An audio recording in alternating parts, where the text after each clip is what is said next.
Hi. Happy Day. Thank you, ma'am. எப்படி ஃபேமிலிலாம் எல்லாம் சமையலெல்லாம் முடிச்சுட்டு வீடெல்லாம் க்ளீன் பண்ணிட்டு ஓடுன்னு ஓடி இன்னும் ஒரு 15-20 வயசுக்கு ஓடுறோமா எல்லாரும் ஓடிட்டு இருக்கோம். நமக்கான டைம் இந்த ஒரு 2 மணி நேரம். அப்போ கூட பாருங்க எங்கேயுமே அது வேற ஓடுறாங்க. ஸோ லேடிஸ்க்கு வந்து லேடிஸ் தான் ஹாப்பியாக வச்சுக்கணும், வேறு ஆப்ஷன் இல்லை. ஸோ அதனால இன்னைக்கு லேடிஸாக பிறந்ததே ஒரு ப்ரௌட் மூமெண்ட் தான். ஏன்னா இது எல்லாத்தையும் சாதிச்சு ஒருத்தவங்க வந்து வெளியே வேலைக்கு போகிறாங்கனாலே ஏதோ ஒன்று அட்லீஸ்ட் 5,000 10,000 ஏர்ன் பண்ணாங்கன்னா கூட நீங்கள் எல்லாமே செஞ்சு வச்சுட்டு அந்த கரெக்ட் டைமுக்கு போயிடுது. அப்படி தான் ஹஸ்பண்ட்ஸ் வந்து விடுறாங்க எல்லாரையும். ஸோ இவ்வளோ நம்ம சாக்ரிஃபைஸ் பண்ணிட்டு ஒரு விஷயத்த வந்து நம்ம பண்ணணும்னாக்கா அது பெரிய விஷயம். இந்த 2 hours வந்து நீங்கள் வந்துட்டு ஆக்சுவலி நான் 10:30 தான் சொன்னேன். எதனால நாங்கள் 11:15 ஆரம்பிக்கிறோம் அப்படின்னாக்கா அப்பயும் எங்களுக்கு நிறைய பேர் வரல. ஏன்னா அவ்வளோ ஃபேமிலி இஷ்யூ, ஒரு லேடிஸ் தான் எல்லாத்தையுமே இது பண்ணுறாங்க. ஆனால் ரொம்ப முக்கியமானது நம்ம தான். ஆனால் நமக்கு வந்து நம்மளே தான் பாராட்டு. சரி, உங்களுடைய லைஃப்பில் அந்த ப்ரௌட் மூமெண்ட்டை பற்றி நீங்கள் சொல்லுங்கள், ஏதாவது சொன்னேன். ஏன்னா இது இன்னைக்கு வந்து உங்களுடைய டே ஒரு 2.5 hours வந்து எங்களுக்கு நம்பர் அப்படி வச்சுக்கலாம். உங்களுடைய ப்ரௌட் மூமெண்ட் ஏதாவது சொல்லுங்க. அது மதரா இருக்கிறது பெரிய ப்ரௌட் தான், அதெல்லாம் புரிஞ்சுப்பாங்க. இது ஆப்பன்ஸ். ஏன்னா ஒரு குழந்தைய வளர்க்குறது ரொம்ப பெரிய விஷயம். அதுவும் மீறி ஏதாவது ஒரு ப்ரௌட்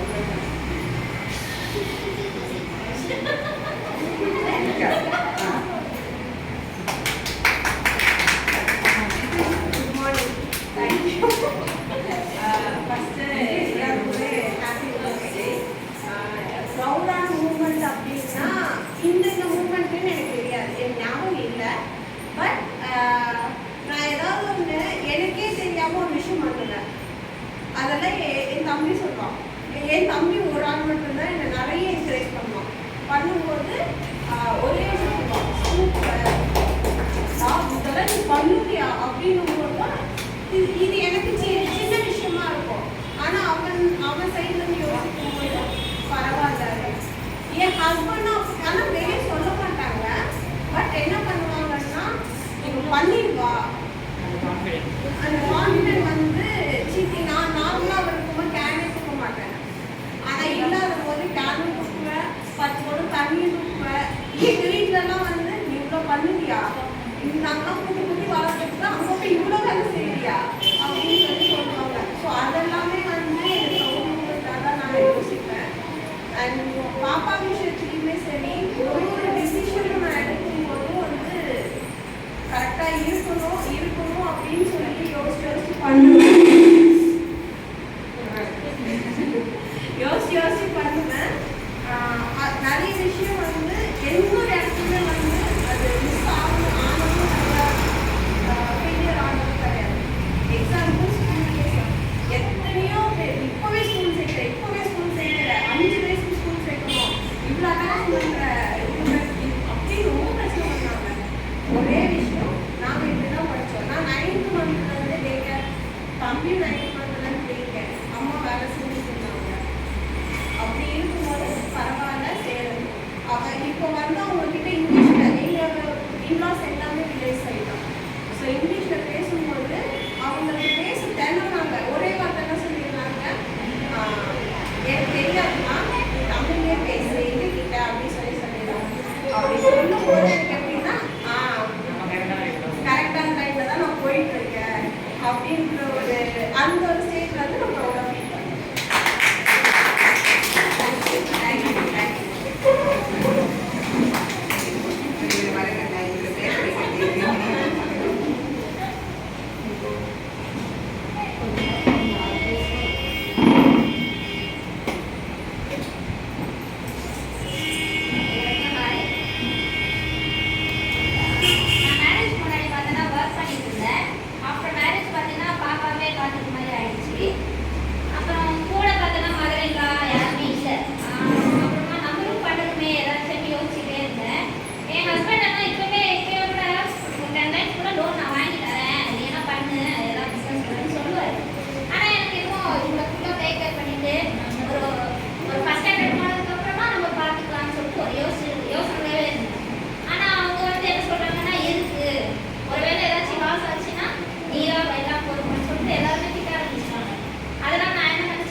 வீட்டுல இருக்காங்கன்னாக்கா 10 லட்சம் இல்ல வீட்டை வித்து கூட கொடுத்துருவாங்க.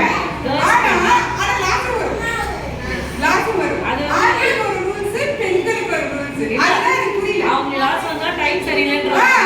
இது நமக்கு லாஸ் வந்தா டைம் சரியில்லைன்றாங்க. திமிரட்டு எதுக்கு ஒரு கையில இன்வெஸ்ட் பண்ண அந்த வார்த்தை அப்ப எப்படா எனக்கு புரியல. நம்ம எதுக்கு போறோம் அதுக்கு இவங்களே பிறந்தது இவங்களே எடுத்துட்டு போயிருக்கா ஜென்ஸே எடுத்துட்டு போயிடலாம் அப்படின்னு சொல்லுது. ஒரு 10 lakhs எத்தனை வருஷம் இவங்க வாழ்ந்துருக்காங்க, எவ்வளவு சம்பாதிச்சிருப்பாங்க, எவ்வளவு நகை போட்டிருப்பாங்க. அதுவே வந்து ஒரு ஆம்பளை ஆரம்பிக்கணும்னாக்கா சின்னப்பா ஒய்ஃப் நகை கொடுப்பாங்க, இல்ல அவங்க அம்மா நகை கொடுப்பாங்க, லேண்ட் கொடுப்பாங்க, யாராவது ஒருத்தங்க ஏதாவது ஒன்று கொடுக்குறாங்க. அது ஏன் பிசினஸ் ஃபெயிலியர் இருக்கும், சக்சஸ் ரெண்டுமே. ஒரு பிசினஸ்ல வந்து 3 years or 4 years நீங்க சஸ்டெயின் பண்ணாதான் அது எது கரெக்ட் எது தப்புனே தெரியும். நம்மள வெளியவும் விட மாட்டாங்க, குழந்தைய பார்க்கணும். அப்ப எப்படி ஒரு பிசினஸ் பத்தி நமக்கு தெரியும்? இது எனக்கு ரொம்ப ஆதிக்கமாவே இருக்கு, எனக்கு உள்ளுக்குள்ளே இருக்கு. ஒரு பிசினஸ் நமக்கு வந்து இப்போ ஒருத்தங்கிட்ட வந்து ஒரு 10 கோடி ரூபாய் இருக்குன்னாக்கா 1 கோடி ரூபாய் கொடுக்கறதுக்கு கூட இன்ட்ரெஸ்ட் இல்லை, யாருமே கொடுக்கறதே கிடையாது. வேற யாராவது தேங்க்யூ மேம், நீங்கள் கண்டிப்பாக செய்வீங்க. பரவாயில்ல பேசுங்க மேம்.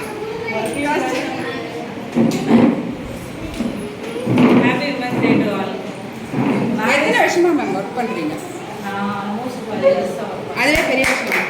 அதுதான் சொல்ல மேரேஜ்க்கு முன்னாடி எனக்கு குக்கிங் வந்து 0, எதுவுமே தெரியாது. 21லயே மேரேஜ் பண்ணிட்டாங்க. அதுக்கப்புறமா எனக்கு ஓரளவுக்கு கற்றுக்கணும்னு ஸ்டார்ட் பண்ணும்போது எங்கள் மதர் நான் எல்லாத்தையும் பார்த்துக்கிட்டேன். பட் நான் ப்ராப்ளம் இப்போ அவங்க என் கூட இல்லை. அதுக்கப்புறம் நான் இவன் பிறந்ததுக்கப்புறமா தான் நான் குக்கிங் ஒர்க்கும் பண்ணணும், பசங்க 2 பேரையும் பார்க்கணும். But no one bothering about us. So that time I feel okay நம்மளால இதெல்லாம் பண்ண முடியும், எல்லாமே என்னால் மேனேஜ் பண்ண முடியும். பிகாஸ் நான் கெரியரில் கொஞ்சம் லேக் ஆனதான். பட் ஸ்டில் நீங்கள் சொன்ன மாதிரி 5,000 or 10,000 that is secondary. But நமக்கு ஒரு இண்டிவிஜுவல் இண்டிபெண்டன்ஸ் மணி வேணும், அதுக்காக நான் போகணும். தென் ஐ சப்போர்ட்டிங் டு மை மாம். நான் வந்து என்னோட பாதி சேலரி இப்போ வரைக்கும் என்னோட மாம் கொடுத்துட்ருக்கேன். எத்தனை பேர் கொடுப்பாங்கன்னு ஆஃபீஸில் நான் ஷேர் பண்ண வரைக்கும் எல்லாரும் அம்மாவுக்கு செய்கிறீங்களா இது நினைக்கணும். நான் எங்கள் அம்மாவுக்கு செய்வேன், ஏன்னா நாங்கள் 2 பேருமே கேர்ள்ஸு. எங்கள் அம்மா சப்போர்ட் கிடையாது. ஸோ அஃப்கோர்ஸ் நான் ஹேவ் டு சப்போர்ட். என் தங்கச்சி செய்கிறா, தட் இஸ் செகண்டரி. பட் நான் பண்ணணும் ஏதாவது அட்லீஸ்ட் ஒரு 3,000 4,000 அவங்களோட பாக்கெட் மணிக்கு ஹேவ் டு கிவ். ஸோ அதுக்காக நான் இப்போ இல்லை, என்னோட ஹெல்த் கன்சர்ன் நல்லா இருக்கு, நான் வேலைக்கு போவேன். பட் அதுக்கு நான் ஒர்க் லைஃப் பேலன்ஸ் வந்து பண்ணணும்னு நான் was expecting. That is the time I feel very proud. Okay நம்மளால முடியும். ஒரு பையன் இருந்தால் என்ன பண்ணிருப்பானோ அதை நான் அதை பண்ணுறேன். அது எனக்கு வந்து ரொம்பவே ஒரு encouragement. Seriously but my husband support. எனக்கு இந்த விஷயத்தில் ரொம்ப சப்போர்ட்டிவ். என் பசங்களை பார்த்துக்கிறதா இருக்கட்டும், என்ன விஷயமா இருந்தாலும் வெரி சப்போர்ட் தான். அந்த சப்போர்ட்டும் எனக்கு வேணும். தனியாக பண்ணிடப்படி சாதிச்சிடணும்னு நினைக்க முடியாது. பட் எல்லாருக்கும் கிடைக்குமா எனக்கு தெரியல. பட் எனக்கு அது காட்ஸ் கிரேஸ் கிடைச்சிருக்கு ஹஸ்பண்ட் சைட்லேருந்து. ஸோ அந்த டைம் வந்து I feel very super great. நீங்கள் இப்பயும் பேட்டியை பார்த்துக்கிறீங்களா? பெரிய விஷயம். Thank you ma'am, thank you so much. நான் வந்து ஒரு 15 இயர்ஸாக டீச்சராக ஒர்க் பண்ணியிருக்கேன். சூப்பர். ஆனால் அதில் இருந்து கொஞ்சம் ப்ரௌட் தான். அப்படியே சொல்லுவாங்க, நீங்கள் இவ்வளோ நாள் குடும்பத்தையும் பார்த்துக்கிட்டு வேலைக்கும் போயிட்டு வந்து குடும்பத்தை நல்லா சம்பாதிச்சு. ஏன்னா நாங்கள் வெளியே வந்துட்டு எங்களுக்கு கவர்னிங் எதுவும் இல்லை. அதனால் நானும் அவர் ஹஸ்பண்டுக்கு வேலை கம்மியாக இருந்துச்சு. அதனால் நான் வேலைக்கு போய் நம்ம குடும்பத்தை காப்பாற்றணும்னு ஒர்க் பண்ணி எப்படியோ சமாளித்து 15 வருஷம் வேலை செஞ்சேன். அதுக்கப்புறம் இந்த பசங்களாம் வந்தப்புறம் அந்த குடும்பத்தையும் பார்த்துக்கிட்டு இவங்களையும் பார்த்துக்கிட்டு எப்படியோ சந்தோஷமாக ஓடிட்டு ரொம்ப சந்தோஷமாக இருக்கு. பெரிய விஷயம். இவங்க இப்பயும் அந்த குழந்தைய வந்து டெய்லி இவங்க தான் மேம் வராங்க மேம், வந்து விட்டுட்டு அவ்வளோ நல்லா பார்த்துக்கிறாங்க. நான் என்ன சொல்றேன்னா விமனுக்கு மட்டும் ரெஸ்டே இல்லாமல் இருக்கு மேம். சண்டே ஆனாக்கா ஜென்ஸ் லீவு, நமக்கு அப்போ தான் உட்காந்து நிறைய வேலை கொடுப்பாங்க எக்ஸ்ட்ரா. அதனால சூப்பர் மேம், நீங்க எல்லாருமே அச்சீவ் பண்ணாங்க. இப்பெல்லாம் குழந்தைங்க அச்சீவ் பண்ணாங்க. Happy women's day. நான் நம்மளாம் வந்து உலகத்துல ஒரு ப்ராப்ளம் தான் பேசுகிறேன். ஸோ ஃபர்ஸ்ட் எப்படின்னா எல்லார் லைஃப்லையும் 3 men வந்து ரொம்ப இம்பார்ட்டன்ஸ் சொல்லுவாங்க. அப்பா, கூட பிறந்தவங்க, அப்புறம் ஹஸ்பண்ட். ஸோ என்ன பண்ணுறது இது 3 பேருமே ரொம்ப பர்ஃபெக்டாக இருக்காங்க என்னோட லைஃப்ல நான் சொல்லுவேன். ஸோ அப்பா எப்படின்னா நான் ஒரு தம்பி தான். ஸோ தம்பி வந்து டிப்ளமோ தான் படிக்க வச்சாங்க. பட் என்ன அப்பா பிஇ வரைக்கும் படிக்க வச்சாங்க. இஃப் யூ வாண்ட்னா எம்இ கூட படி அப்படின்ற மாதிரி சொன்னாங்க. ஸோ அப்போ எல்லாரும் சொன்னாங்க, ஏன் பொண்ணை போய் இவ்வளோ படிக்க வைக்கிற, போதும் மேரேஜ் பண்ணிடுறா. இல்லை நான் படிக்கல, என்கிட்ட அவ்வளோ இதுவும் இல்லை, பேக்ரவுண்டும் இல்லை. ஸோ ஒரு ஏஜ்க்கு அப்புறம் அவள் என்னையும் எதிர்பார்க்கக்கூடாது, யாரையுமே எதிர்பார்க்கக்கூடாது. அது வந்து எங்கள் அப்பா சொன்னாங்க. அப்பவே எனக்கு புரியல, ரொம்ப சின்ன பிள்ளைத்தனமாக இருந்தது. நான் கேட்டோடனே ஓகே சொன்னாங்க. I also scored first ranking in school it's அப்படிங்கிற மாதிரி. ஸோ நானும் படித்தேன். அப்புறம் உடனே ஜாபும் கிடச்சிச்சு, பிளேஸ் ஆனேன், நல்லா ஒர்க் பண்ணுறேன். ஸோ மேரேஜ் பண்ணோம், அப்புறமும் ஒர்க் பண்ணுறேன். ஸோ அப்புறம் எங்களுக்கு மேரேஜ் ஆகி கொஞ்ச நாள் குழந்தை இல்லை. ஸோ எல்லாரும் ஒரு பிரேக் எடுங்க, இப்போ ஓடிட்டே இருக்கிறதுனால தான் உனக்கு இல்லை அப்படின்னு எவ்ரிபடி அது ஒரு இது போட்டாங்க. சரி ஓகே, வேறு வழியில் ஒரு பிரேக் எடுப்போனேன். அவங்க சொந்த மாதிரி அதுக்கப்புறம் போட்டது. அப்புறம் உடனே நான் போட்டுமா அப்படின்னு, இல்லை குழந்தைய பார்த்துக்கணும் இரு அப்படின்னு சொல்லிட்டாங்க. ஒரு 5 years வந்து ஒரு பிரேக்கு.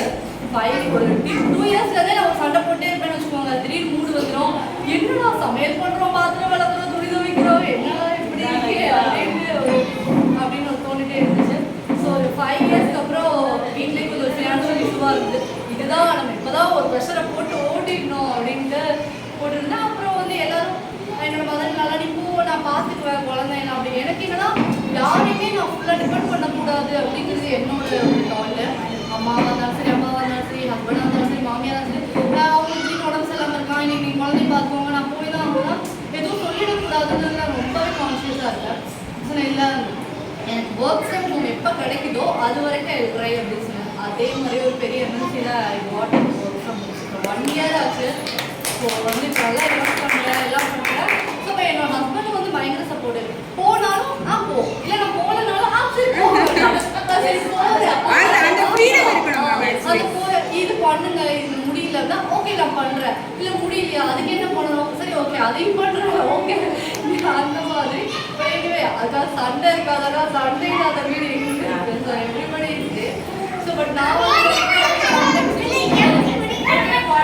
பண்ணோம். அப்புறம் அப்பா அம்மாவுக்கு என்ன செய்யணுமோ அதை செஞ்சோம். என்னால் முடிஞ்ச என்ன ஃபினான்ஷியல் சப்போர்ட் எல்லாமே பண்ணேன். தம்பிக்கும் இப்போ என்ன ஃபினான்ஷியல் அது பண்ணுறேன், வீட்டையும் பார்த்துக்கிறேன். சம்டைம்ஸ் கிடைக்கும் போது ஒரு மாதிரி இருக்கும் போது இதெல்லாம் யோசிப்போம், சரி நோ நீ ஒரு பெரிய ஆள் இப்போ அவனே பண்ணுறேன் அப்படிங்கிற மாதிரி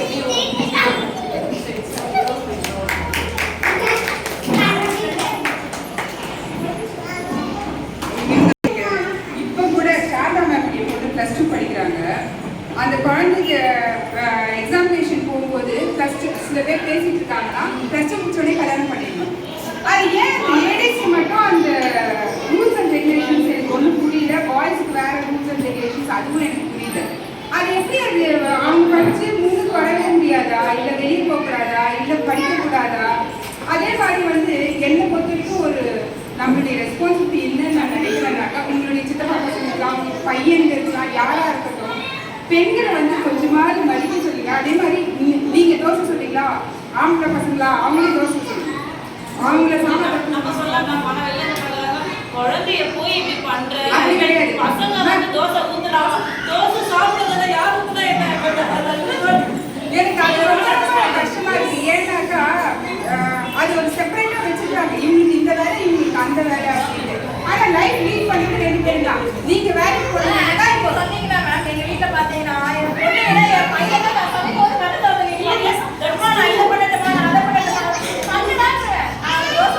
அதே மாதிரி அதே மாதிரி லேடிஸ் என் தம்பியுமே பண்ணும்போது வந்துட்டு ஆனியன் கட் பண்ணி தரது, என்ன பண்றது, ஏதாவது பண்ணட்டுமான்னு ஹெல்ப் பண்ணாங்க. நான் சமைக்கும் போதும் நான் என்ன ஏதாவது ஹெல்ப் பண்ணுறேன், கட் பண்ணி தரணும் அப்படின்னு பண்ணுவாங்க. இப்போ இட்டாலியில இருக்காங்க, அவனே சமைச்சு அவனே அங்க நின்னது தான் எனக்கு இப்போ ஹெல்ப் பண்ணுங்க அப்படின்னு சொல்லுவோம்.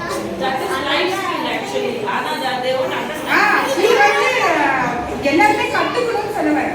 அது எனக்கு தெரிஞ்சு அது கேர்ள்ஸோட வளர்ப்புல தான் இருக்கும். அதுதான் நான் சொல்றேன். குழந்தைய வளர்க்குறாங்க அப்படிதான் இருந்தாங்கன்னா அப்ப அவங்க அம்மா அதை வந்து வளர்த்துருக்காங்க. பொண்ணு பையன் டிஃப்ரெண்ட் பார்க்கல. ஈவன் 40, 50 அப்படி வளர்த்துருக்காங்க. இப்போ உள்ள ஜென்ரேஷன் கூட ரொம்ப மோசமா இருக்காங்க, செய்யக்கூடாது அப்படின்னு அவங்க அவங்களோட வளர்ப்பு தான் அந்த மாதிரி. நீ பண்ணாத ஜென்ஸ் வந்து ரொம்ப ஒபீஸ் ஆகிறாங்க. ஒரு 35 வந்து ஹார்ட் அட்டாக்ஸ் நிறைய வருது. அவங்க வேலை செய்யாம ஒரே இடத்துல உட்காந்துட்டு ஃபோனை பார்த்துட்டு ஃபோனு இல்லை பேப்பரு ஏதோ ஒன்று அவங்கவுங்க ஏஜ்க்கு படிச்சுட்டு டக்கு டக்கு டக்கு டக்குன்னு ஹார்ட் அட்டாக்ஸ் வந்து பக்காந்துட்டே இருந்தா என்னமா பாடி எல்லாமே அப்படியே ஒரு ஜாம் ஆகி அப்படியே உட்காந்து ஒரு மிஷின் ஓடாமல் இருந்தால் என்ன ஆகும்?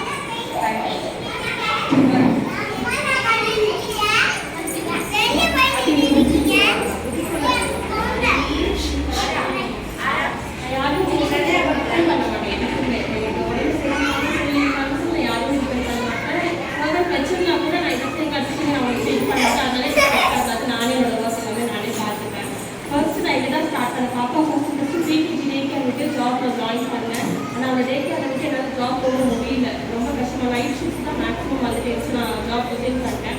ஆக்சுவலி எங்கள் அம்மா நான் 10th முடிச்சுட்டு என்ன சொன்னாங்கன்னா, நீ என்ன படிச்சிருந்தாலும் ஏதாவது ஒரு ஸ்கில் கற்றுக்கோ அப்படின்னாங்க.